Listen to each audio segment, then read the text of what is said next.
right. It is time to talk chess.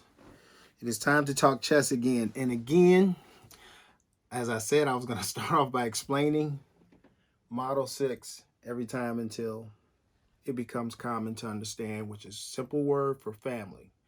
You have a mother and a father. Your mother and father has a mother and father. So that's 4 grandparents, 2 immediate parents. That's 6 parents built around you before you ever even got born. The plus brother, sister, auntie, uncle, nieces, nephew. Nature put all this support around you so that this life would be a little easier to fare. All right. And I am suggesting that we need to get back to that, being real family, being for one another, supporting one another in order to fix a lot of these problems that exist on this planet. Which leads me to, I have started a series called Chess Illustrations and Analogies and Illustrations, just to give you some, for those people that don't play chess, you hear chess inferences all the time. People say, that's a chess move on the table. Well, for those people that don't play at all, what does that really mean? What it really means is on the chessboard, there are things that happen in real life just like it happens on the chessboard. Now, I want to point out, we don't want to get too crazy with chess analogies and illustrations because you can jump off the deep end with this too. But it's just interesting that there are a lot of correlations with life and what happens on the chessboard. All right. So I want to talk about something that happens on the chessboard that happens in life a lot. In life, we make a lot of decisions, some good, some bad. I want to kind of talk about the bad ones a little bit because the bad ones, you can get yourself in a situation that you can't get out of. So we have to be careful with our decisions. And that's kind of what, well, that is not kind of, that is what chess, the game of chess suggests. You don't want to just be making decisions just to be making decisions. They need to be a little bit more calculated because if you don't, you could get yourself in a real mess. I want to talk about a scenario that happens in chess that happens in real life too. And it's called the Inevitable Checkmate. And there are a bunch of checkmates in the world. There's millions to billions of ways of getting checkmated with all the possibilities that can happen in chess. But there's just a few that are in particular that just are so basic. It's crazy that it happens on the chessboard a lot. And what we need to try to do is avoid it. Now, I'll start this thing off with a refresher from one of the other episodes explaining what a rook or castle does. It goes in a straight line. It owns straight lines, okay? Now, in explaining that, a king cannot step, since this rook here owns this straight line, in addition to this one, but this is the one we're concerned with right now. King cannot step into check. Can't step there, okay? So I'm bringing this up because there are certain decisions we make in life you can't go back. So with the understanding that these rooks own the whole rank, if this rook steps way over here, that king is in check, okay? And it has to step out of check. It can run, but it can't step over this line again. So watch what happens here when the next rook moves.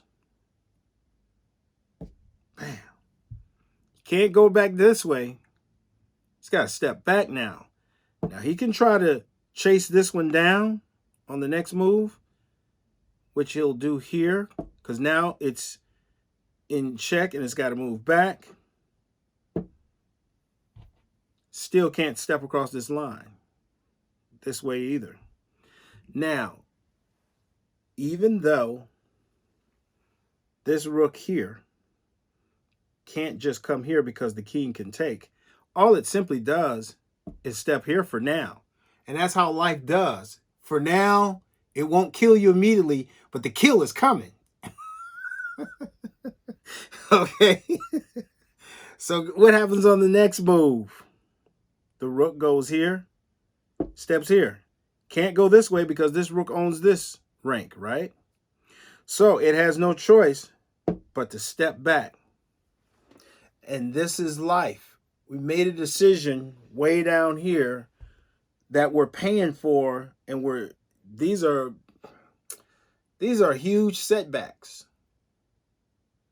And for some setbacks turns into two items I'm going to continue to bring up, which is why Model 6 is so important to me to share with the world, to let's get back to some sense of being caring, sharing, because if we don't start supporting one another on this planet better than what we're doing, people are going to lead to two atrocities: homelessness and suicide.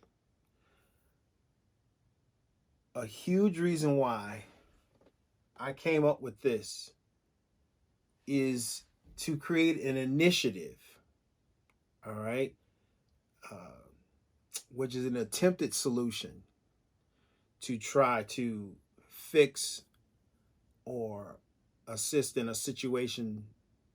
Okay, that's what this initiative of Model 6 is, to try to deter as much homelessness and suicide as possible. Okay, so that's the reason for the explanations of chess as it relates to life. Okay, so hopefully you walk away with something here you can learn. So here's what happens once we get really in a bad situation here. There's only one more place to step, right? Because watch what happens here. This rook, bam, can't go here again. Have to step back. So guess what happens on the next move? The inevitable checkmate. It's called a double barrel checkmate in chess. And some of our decisions work like that. We have to see when a simple checkmate is about to happen and try to make a more educated, well-informed decision before we make it, because you could be setting yourself up for the double barrel, which is an inevitable checkmate. So you got to try to not let that happen to you. I hope you left with something here. Again, I want to keep these short and kind of fun, to learn chess in bits and pieces and learn some of what people are talking about when they say, that's a chess move. So what does that really mean in relation to a real chessboard and the pieces, how they move? Okay. So we're going to call this one the inevitable checkmate, and we'll hit you with more as we go. Stay tuned.